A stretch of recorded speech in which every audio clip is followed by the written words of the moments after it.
Hello everyone, सुप्रभात। मैं Pravesh Sharma. Welcome back to my channel. आज का हमारा टॉपिक है कथा शिक्षण। तो आइए शुरू करते हैं। इसी टॉपिक के लिए सबसे पहले देखेंगे कथा का महत्व। शिक्षा शास्त्र की दृष्टि से कथा साधन और साध्य दोनों हैं। साध्य के रूप में ये हमारी जिज्ञासा को शांत करती है, मनोरंजन प्रदान करती है और सौंदर्य की अनुभूति कराती है। साहित्य की यह एक विशेष विधा है और इससे बालक की कल्पना शक्ति एवं तर्क शक्ति का विकास होता है। इस दृष्टि से कथा का उद्देश्य कथा सुनना है, न कि और कुछ। जिस प्रकार गद्य, काव्य, नाटक, व्याकरण आदि स्वतंत्र, यानी कि एक तरह से कहें स्वतंत्र विधाएं हैं, उसी प्रकार कथा भी एक स्वतंत्र विधा है। साधन के रूप में कथन एक प्रविधि है और इसका उपयोग अन्य विषयों के प्रतिपादन में किया जाता है। इतिहास, भूगोल, नागरिक शास्त्र आदि विषयों के अध्यापन में कथा कथन का विशेष महत्व है।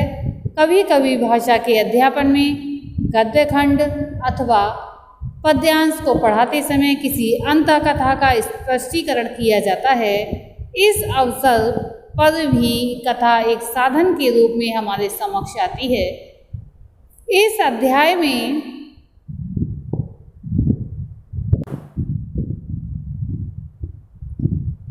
हम कथा को साध्य के रूप में लेंगे। कथा का ये रूप बड़ा महत्वपूर्ण है। साहित्य में कथा का विशेष महत्व है। संभवतः इसी भाषा में सर्वप्रथम कथा का विकास हुआ। ये जो संस्कृत है, संस्कृत भाषा जहाँ अपने काव्य, पद्य, काव्य, व्याकरण तथा दर्शन के ग्रंथों के लिए प्रसिद्ध है, वहीं वह अपने कथा साहित्य के लिए भी विख्यात है। अब इसी के साथ देखेंगे कथा का स्वरूप। संस्कृत साहित्य में कथा के लिए कुछ शब्दों का प्रयोग किया जाता है, जैसे कि आख्यायिका, कथा, कथानिका या वृत्तांत। इन शब्दों का प्रचलन जिस विधा के लिए था उसी को हम यहाँ कथा कह रहे हैं। विस्तार और प्रयोजन की दृष्टि से संस्कृत के आचार्यों ने कथा के कुछ उपभेद किए हैं।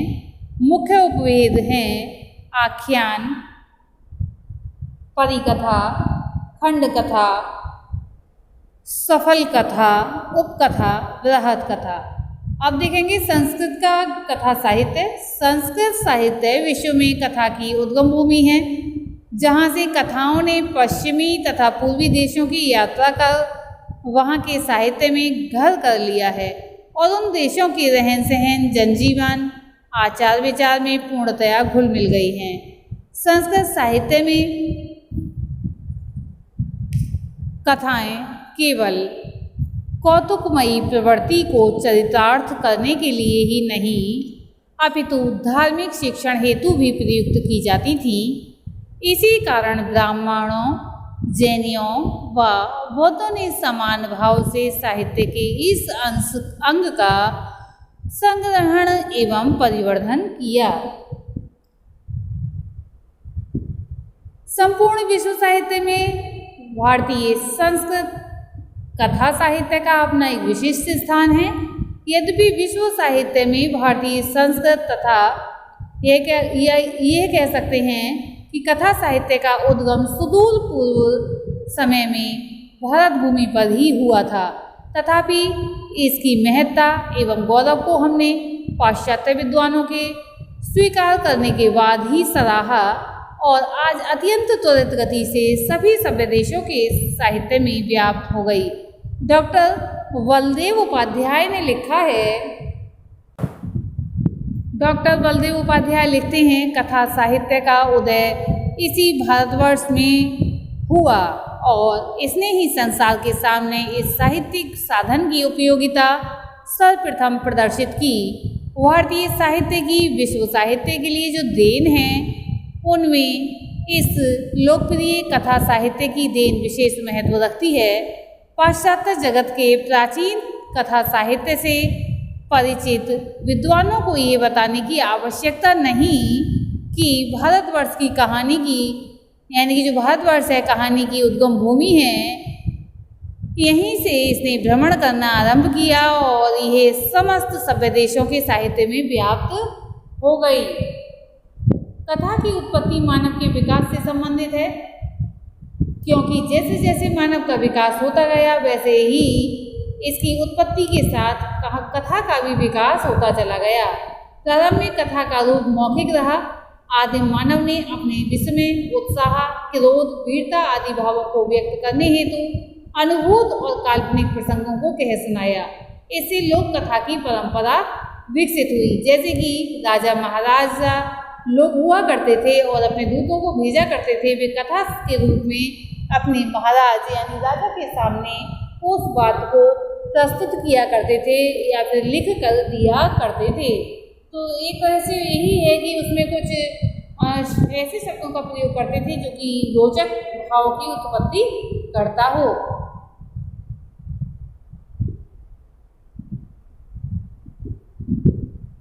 इससे ही लोक कथा की परंपरा विकसित हो गई।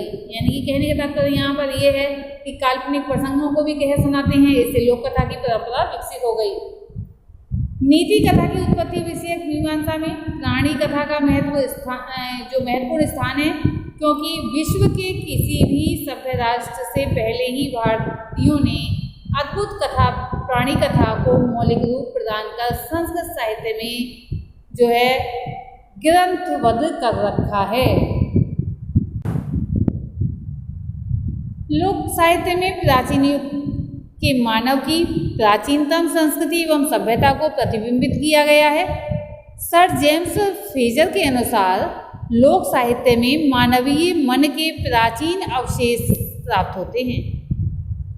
क्या लिखते हैं जेम्स?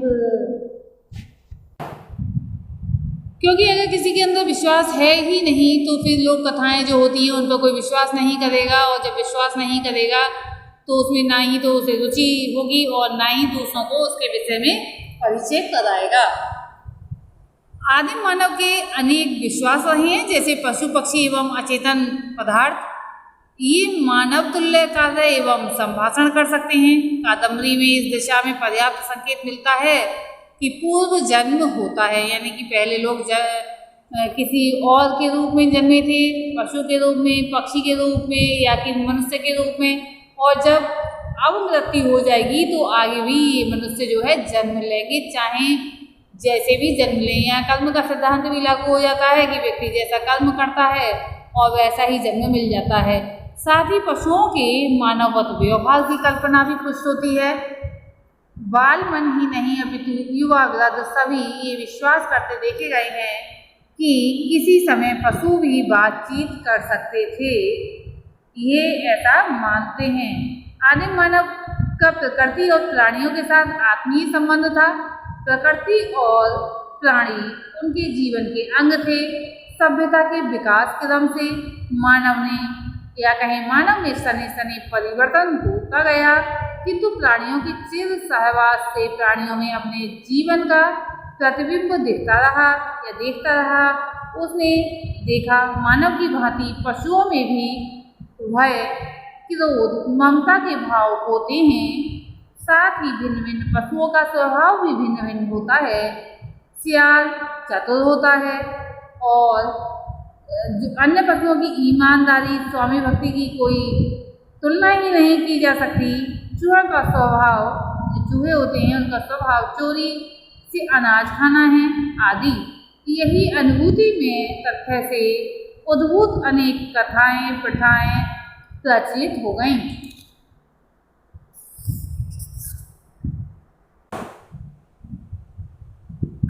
जो कथाएं हैं केवल कौतुकमयी प्रवृत्ति को चरितार्थ करने के लिए ही नहीं अपितु धार्मिक शिक्षण हेतु भी प्रयुक्त की जाती थी।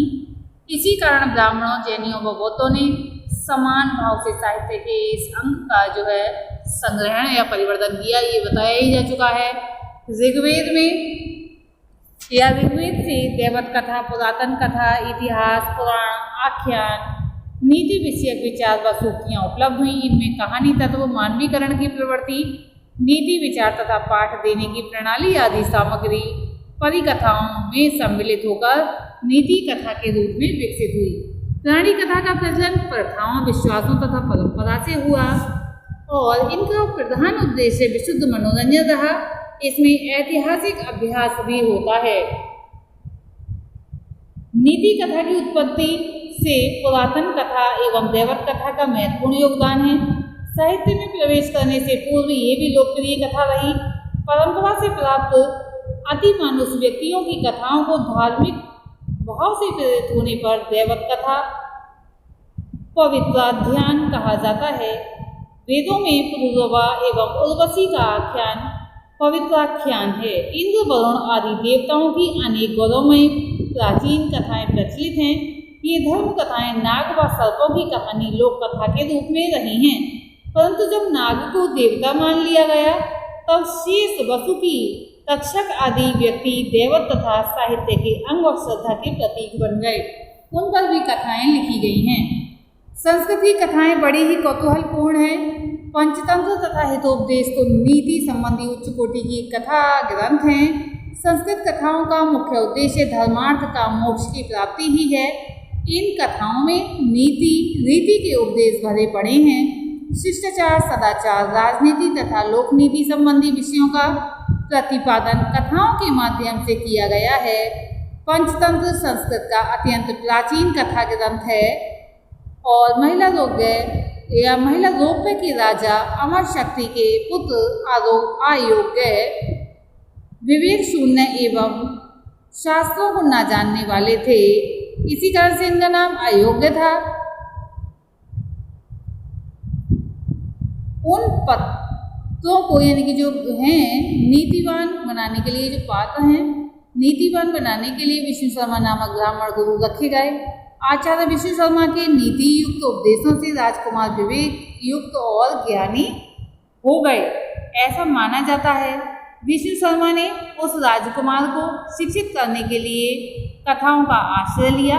6 मास के अंदर इन सुंदर कथाओं के माध्यम से राजकुमार नीतिवान बन गए। पंचतंत्र में यही उपदेश कथाओं के रूप में हमें मिलते हैं। तंत्र का अर्थ है क्रमबद्ध परिपाटी। कथाओं की 5 क्रमबद्ध परिपाटियों को पंचतंत्र कहा जाता है।